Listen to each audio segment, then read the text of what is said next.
Thanks for staying with us. You're watching Daybreak. The hashtag on X is Citizen Daybreak. The SMS code is 22422 at Citizen TV Kenya and at Ayub Abdikadir. This morning we are joined by, or in the company of, Ruth Bolo, member of the Technical Working Group, Manifesto Yetu Consortium. Good morning. Good morning. Thank you for having me. Lovely having you here on the broadcast. Many thanks. Also with us this morning is Ongoya Castro, the Comrades President, Safina Party. Good morning. Good morning to you, Ayub. Much appreciated. David Msongore is the President, the ACSP, the Kenya Jumuiya ya Vijana Pwani. Good morning. Good morning to you. Much appreciated. And we're also joined by Bilha Joyce, who is the founder of Rising Widows. Good morning. Good morning. Much appreciated. Shortly we'll be joined by Jared Mugendi, an advocate of the High Court, and Valentine Anyango, who is also a youth advocate here on the broadcast. Well, ladies and gentlemen, let's begin with the state of affairs. And yesterday you had seen the Catholic bishops who had issued a press statement on the state of the nation. And they said much needs to be done to fix some critical sectors, including healthcare and education. Also, the same breath in the county of Kisumu, the Anglican Bishop Charles Onginjo tore into the regime's theatrics, according to the paper, and hollow promises, he said, that were offered the Nyanza region, warning deceit and greed as strangling the country's moral core. He accused the president of hoodwinking the Luo community with token appointments, calling out ministers, as you have heard, and likened the local leaders to choirs cheering for positions instead of service delivery. First to you, Ruth. How do you juxtapose this with the major event you guys will be having of the Youth Manifesto, which is set to happen in December? Just your view of the state of affairs. I think for me, it's a very timely conversation, and thank you so much for having me on board. So maybe just to give a short brief, basically the Youth Manifesto is turning the political questions that young people had while they were going on the streets into issues, and seeking solutions and telling the various legislators and the various politicians that these are the solutions we want to these issues. Now, one of the things we started by doing is asking Kenyans and asking young people specifically, what are your thoughts and how do you feel about the promises that were given to you by the current regime and what has been delivered so far? And across the country in different sectors, the feeling is one. This government came and campaigned, and the whole campaign promises was based on the high cost of living and of course increase of jobs. We had the president saying that I'm going to pump in 100 billion and create 4 million jobs. We are yet to see that happen. He talked about the CRB, which a lot of young people, unfortunately, are the majority. We are yet to see some of those things happening. So the young people still feel like, number one, the campaign promises that were given didn't really reflect most of what they would want done. And number two, those that were then promised have either not been delivered or are delivered with a lot of procurement fraud and the likes. However, to see the Catholic bishops and the people in the religious sector speak now, whereas when there was bloodshed of young people on the streets, they were quiet. They could not see. Very few of them spoke, and it was after an uproar of young people saying that when we were going to seek shelters in certain places, we were not being allowed. They only spoke after that uproar. For a very long time, they were very quiet. We had a lot of young people who were saying we were going to seek refuge in these religious centers and were being turned out. But I think I'm happy to see them call out some of these items, and I look forward to discussing some of the promises that were then made and the issue that we've had in terms of delivering them. Like talk about the jobs, food security, for example, that we had been promised. I was expecting that right now we would not be having any food insecurity in this country. But looking at the scandals we've had, like the fake fertilizer then, goes to question whether some of these promises really were meant to improve the lives of Kenyans, or they were being used as a platform to enrich the pockets of some people in this country. Okay. And what's your reflection on Goya of the state of affairs and what the men of cloth have pointed out, and giving credit to somewhat what they said, improvements in the ongoing recruitment of 24,000 teachers by the Teacher Service Commission, the stabilization of the Kenyan shilling, the investments in infrastructure, especially roads, and the construction of TVET colleges across the country. Ayub, thank you for having me. Chinua Achebe, in his book, A Man of the People and the Anthill of the Savannah, says that there exists second generation of oppression. This is from colonial oppression and now to the local oppression. We are now getting this from our own people. Otological species of the same plumage always locomote in unison. I am not surprised to see continuous empty bravado and theatrics from the government. This has been their game in which they sell promises that do not add up. When you talk about state of the nation currently, there is no legit promise that the current government gave to the people that is working. I'll give you 5. Let us look at education. We were promised quality education. The ministry at the university space cannot explain the new funding model. Neither can the students who are learning in it, parents alike. The ministry is in shambles. The state of education is in shambles. I heard the president say that education is working. How is education working when lecturers are going on strike for 49 days? This is a systemic problem that the government is creating. You are talking about healthcare. We replaced, SHA is just similar to an insurance scheme. SHA replaced NHIF and Linda Mama. It is you have had reporting that mothers are dying because they are not able to cater for their bills in hospital. What hurry was the current regime in to replace Linda Mama if the system was working? We are looking at infrastructure.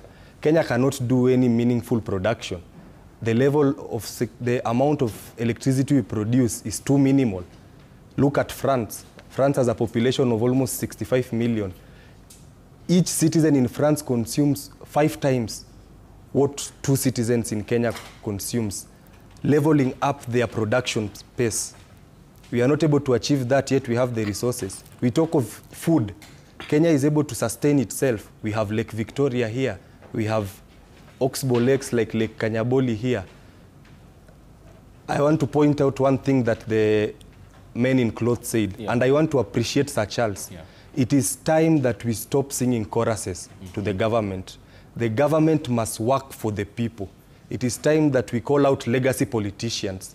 Citizens also need to come out. And I want to support him because Sir Charles has stood by what he has said. It's not the first time we have heard him say so. How is it that people from the Lake region, Nyanza region, are supporting? They only have 2 CSs and a few PS positions. People from Central have over 8 CSs and 10 PS positions. They are not shouting. It is astonishing. I'm even bamboozled. I am mesmerized that we are in government. Which government? Are you? If I look, I cannot be in such a government that does not work for the people, a government that is corrupt, that any state project that is announced, SHA is just a looting scheme. It is Citizen TV that reported here that the amount that was being paid to SHA, look at this thing, Ayub. I even fear for people who work like you. You might even collapse and you will not have a health insurance scheme.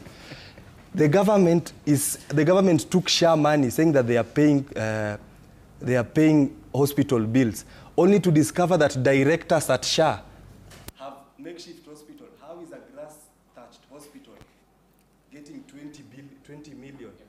Yet a level 5 hospital is getting 3 million. So we need to look at these nitty-gritties and call out. I'll fix my microphone. Okay, fine. Proceed. Yes, now we are okay. Yeah, we need to look at these things and call out these people. That's why I'm telling you, these are species that locomote together. If they are not called out, how can leaders be? Raila did not force the government to give him a state funeral. People had come out to bury him, whether or not the state gave him. How is it that you are now appreciating the same people who tear-gassed Mzee Raila Amolo Odinga, the same people who called him Mganga, the same people who say that he lies, are now the same people shaking and trying to mimic his signature, crying. Okay. So we need to call out these fake promises and empty bravado. Yes, Bill, to you. On my side, what I can say, the government has not delivered. Number one, I'm looking at you, Citizen TV. Days ago, you reported what is happening in hospitals, maternal health. Women cannot access health. Those who are going to hospitals like Pumwani, Mama Lucy, Kenyatta have problems. When they reach at the registry, the registration desk, they are told the system is down. This mama is in pain, she's in labor ward, waiting for this and that. Now, if you don't pay, things go haywire. So, according to me, the government has failed. Look at education. The government did not dispatch money early. The principals were all over crying. There is nothing in the school coffers. We cannot pay workers. We cannot pay suppliers. What did the government do? Now, parents have paid school fee for third term. It has yielded to zero because the kids were in school for at least a month and a half. Now, coming to maybe the way of life now, the Kenyan culture. We are being swayed a bit as Kenyan citizens. Mm-hmm. We don't know what is happening, starting from our leadership. When you go to the supermarket, I don't know, KEBS is failing. There are so many fake things on the shelves in the supermarket. Mm-hmm. So we are wondering, what is this government delivering? Okay. And we are seeing a lot of money being pumped into projects that we don't understand. As women, we are coming out. And we are coming out in large numbers to call out this government. Yeah. So in your view, it's 3 years since the president ascended to the presidency. What has worked? You have pointed out what did not. What in your view has worked? Nothing. I can say nothing because that is my view. And I'm speaking for 3,000 women who cannot come here. When I look at the health sector, personally, I was in Mama Lucy yesterday. I went to see a friend. We were told the system is down from 10 a.m. to 3 p.m. in the evening. People are just in the corridors, moving up and down, doing nothing. When I look at education, I don't know what is happening in the ministry. If lecturers can strike for 39 days and the government is here doing nothing, giving zero results, we are failing as a country. Look at what is happening all over. Companies are leaving Kenya, going to other countries. People are being told there are no jobs. Youths are on the streets.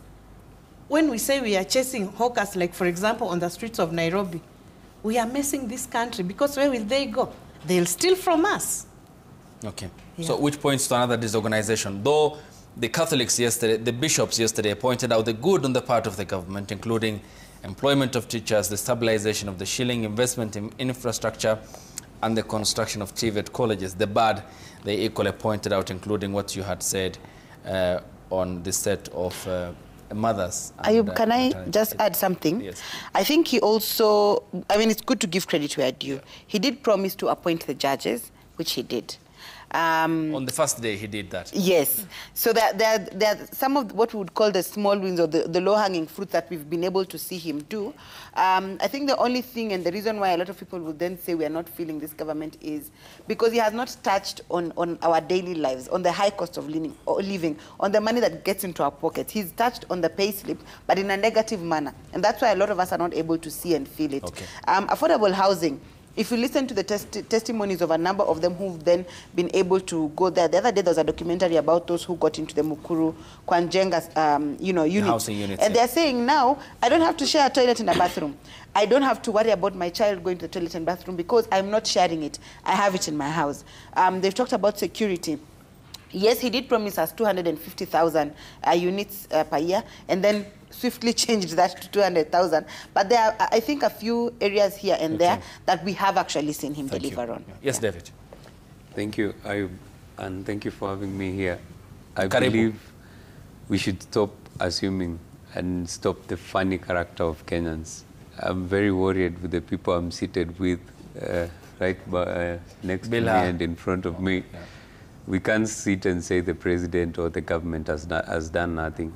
Just as the bishop confirmed yesterday, and my sister here is also doing, a lot has happened. I guess from agriculture, housing, education, a lot of changes, a lot of what we expected. I personally voted for this government based on the better agenda. Mm-hmm. And what is the better agenda saying? What are the objectives? What are the pillars? what are the programs, and how are these programs going on. We speak of housing. We are seeing, we usually say Kenya is under construction, but right now, not just under construction, but many people are already benefiting from these houses. Look at Mukuru, look at the very many others around the country that are yet and soon to be opened. Is that not what we wanted as Kenyans? Or we still want Kenyans to be in the slums every now and then? I mean, talking and listening to these people, they seem to be in better housing, or they seem to have someone paying for them their housing, then they don't feel what the now mother in Mukuru is feeling, enjoying luxury, enjoying the good housing we have there. Speaking of agriculture, yes, we are still yet to achieve food security, but let us speak of what has been done yet. Let us not look at the 10%, 30% that is remaining. There's a whole 70% of developing the agricultural area, the agricultural sector. We should not even speak of the Tana River scheme, Galana Kulali scheme in Kilifi and Tana River counties. Do we need to tell people what farmers are enjoying across the country? The sugar, we've seen a lot of development in those areas. We are seeing some changes in different sectors when it comes to agriculture. So let us not just look at the 30% that the government has not yet done and is actually doing. Let's speak of infrastructure. Around 3-5 years ago, I visited northeastern areas. The infrastructure was very low. Speak of the roads, speak of the connectivity, even network, power.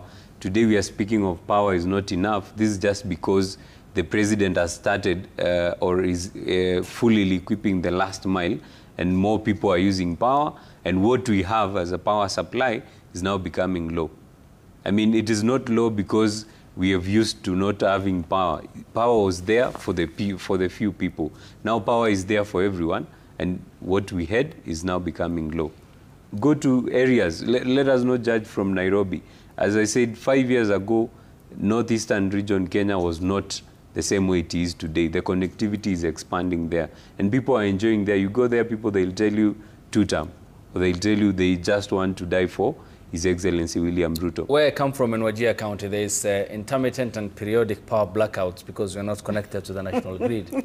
I agree with you, but it's very problematic. But that is one of the key things that the president is focused on when he said we need to look at how to expand our power supply. And this was, I'm also telling you, Ayub, we need to look at what has been done.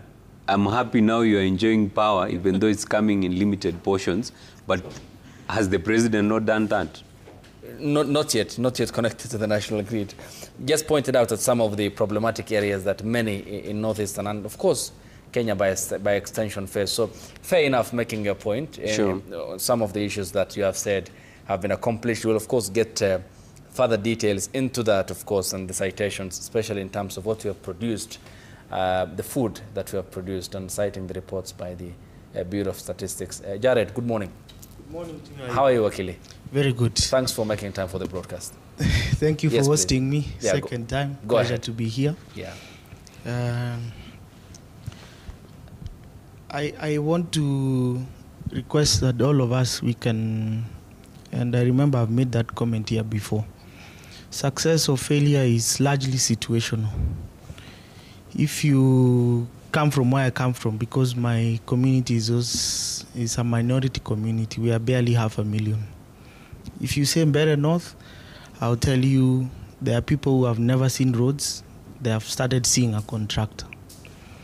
There are ladies in Embu County who used to put their produce right on the side of the road, but there is somewhere else where they can put produce far from the scorching sun, from the indignity of having to even go and have a place to relieve yourself.